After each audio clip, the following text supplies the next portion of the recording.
Middle east में चल रही जंग और स्ट्रेट ऑफ हॉर्मुज में सप्लाई बाधित होने के बीच भारत ने ईरान से फिर तेल खरीदना शुरू कर दिया। पेट्रोलियम और प्राकृतिक गैस मंत्रालय ने इसकी जानकारी दी। भारत, जो दुनिया का तीसरा सबसे बड़ा तेल आयात करने वाला देश है, उसने मई 2019 के बाद पहली बार ईरान से तेल खरीदा। उस समय अमेरिका के दबाव के कारण भारत ने ईरानी तेल लेना बंद कर दिया था। उस समय भारत ने अपनी जरूरतों को पूरा करने के लिए दूसरे देशों का सहारा लिया और धीरे धीरे ईरान पूरी तरह लिस्ट से बाहर हो गया।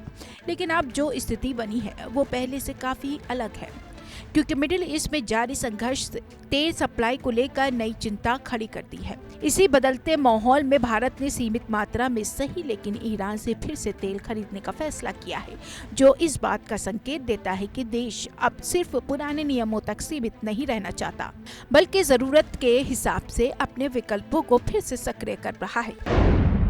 5 साल बाद ईरान से तेल खरीद। 2019 में बंद हुआ था आयात। मिडिल ईस्ट में तनाव में लिया फैसला। सप्लाई रिस्क के बीच नया कदम। मिडिल ईस्ट में जो हालात बने हुए हैं उनका असर सीधे तौर पर वैश्विक तेल सप्लाई पर पड़ रहा है, क्योंकि इसी क्षेत्र से दुनिया का बड़ा हिस्सा तेल गुजरता है और खास तौर पर समुद्री रास्तों की सुरक्षा इस समय सबसे बड़ी चिंता बन गई है। अगर इन रास्तों में कोई बाधा आती है तो सप्लाई तुरंत प्रभावित होती है और कीमतों में तेजी से उछाल देखने को मिल सकता है।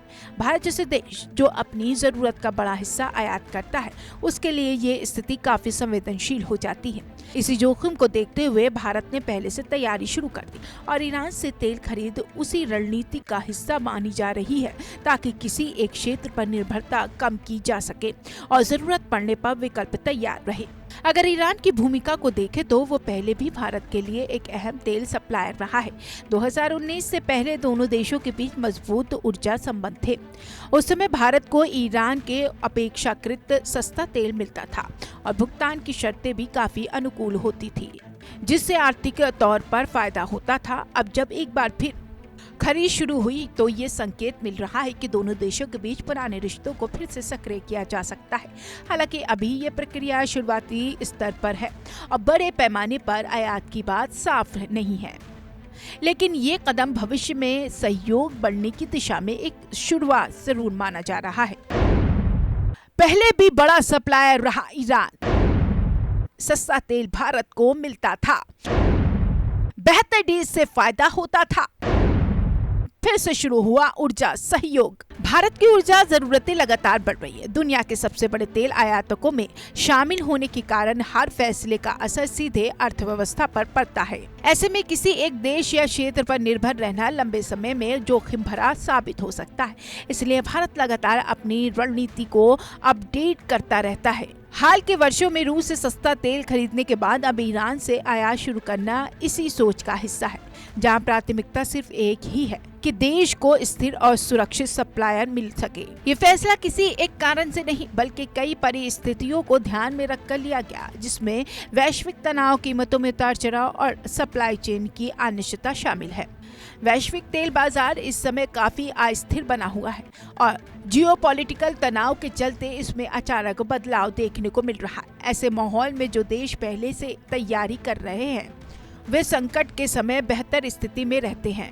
भारत का ये कदम भी उसी तैयारी का हिस्सा माना जा रहा है, जहां लक्ष्य ये है कि किसी भी स्थिति में ऊर्जा आपूर्ति बाधित न हो। ईरान से सीमित स्तर पर तेल खरीदकर भारत ने ये संकेत दिया है कि वो हर विकल्प को खुला रखना चाहता है और जरूरत पड़ने पर तेजी से निर्णय लेने की क्षमता रखता है। फिलहाल स्थिति ये है कि ये खरीद एक शुरुआती कदम के तौर पर देखी जा रही और आगे क्या होगा ये पूरी तरह वैश्विक हालात पर निर्भर रहेगा। अगर मिडिल ईस्ट में तनाव बना रहता है या बढ़ता है तो भारत अपने आयात के स्रोतों में और बदलाव कर सकता है। ये साफ है कि ऊर्जा सेक्टर में फैसले अब पहले से ज्यादा तेजी से लिए जा रहे हैं और हर कदम का मकसद सिर्फ एक ही है, देश की जरूरतें बिना किसी रुकावट के पूरी होती रहे। इस पूरे घटनाक्रम से ये जरूर समझ आता है कि बदलती दुनिया में रणनीति भी बदल रही है और भारत उसी दिशा में आगे बढ़ रहा है।